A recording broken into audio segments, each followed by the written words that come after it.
Kini mari kita membuat kue semprit. Berikut bahan-bahannya. Silakan di screenshot dan disimpan. Aduk rata margarin, mentega dan gula halus sampai terasa lembut, dan semuanya tercampur rata. Tidak perlu diaduk terlalu lama, apalagi sampai mengembang, agar kue tidak melebar saat dipanggang. Selanjutnya, masukkan 1 butir kuning telur, dan aduk asal tercampur rata saja, tidak perlu lama-lama. Lalu masukkan tepung terigu, maizena, dan susu bubuk sambil diayak. Aduk semuanya sampai tercampur rata. Setelah itu masukkan adonan ke dalam spuit. Adonan semprit ini terasa lembut, dan sangat mudah dispuit pakai tangan. Langsung cetak dan susun kue semprit di atas loyang, yang sudah dialasi oleh baking paper, atau diolesi margarin. Cetak kue semprit agak tinggi, karena saat dipanggang nanti kue akan turun ke bawah, dan menjadi sedikit lepes.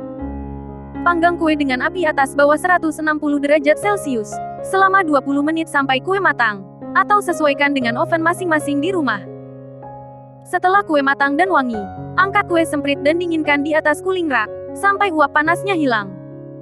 Setelah dingin, simpan kue ke dalam toples kedap udara dan tutup rapat-rapat, agar kerenyahannya tetap terjaga. Berikut sedikit tips membuat kue semprit, agar kue semprit cantik, dan tidak melebar setelah dipanggang.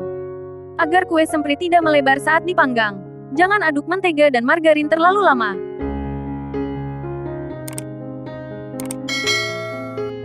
Cukup aduk sampai margarin dan menteganya terasa lembut dan ringan saja. Jika hanya membuat sedikit saja, kalian bisa mengaduknya pakai garpu atau sendok. Jika ingin memakai mixer juga boleh, tapi jangan aduk dengan kecepatan tinggi, cukup pakai kecepatan rendah saja. Hal ini dilakukan agar mentega dan margarin tidak terlalu cepat mengembang, sehingga membuat kue semprit melebar saat di oven. Selanjutnya, agar bentuk kue semprit cantik dan tampak tinggi bervolume, saat mencetak atau spuit adonan itu harus agak tinggi. Jangan semprot adonan hanya 1 tingkat saja, usahakan semprot adonan menjadi 2 tingkat, atau kira-kira tingginya 1,5 cm. Karena jika disemprot 1 tingkat saja, nanti akan berpengaruh pada hasil akhirnya. Saat dipanggang kue akan mengalami sedikit penurunan, sehingga setelah matang nantinya, kue akan menjadi agak sedikit lepes.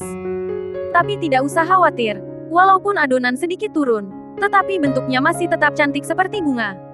Untuk hasil cantik yang maksimal, pakailah spuit yang bagus. Dan untuk mempertahankan bentuk kue semprit yang tampak bergerigi, jangan kocok telur terlalu lama. Cukup aduk telur dan margarin asal tercampur rata saja. Telur yang diaduk terlalu lama, akan membuat adonan mengembang saat dipanggang nantinya, sehingga membuat bentuk kue menjadi hilang. Untuk topping bagian atasnya, kalian bisa memakai butiran choco chips.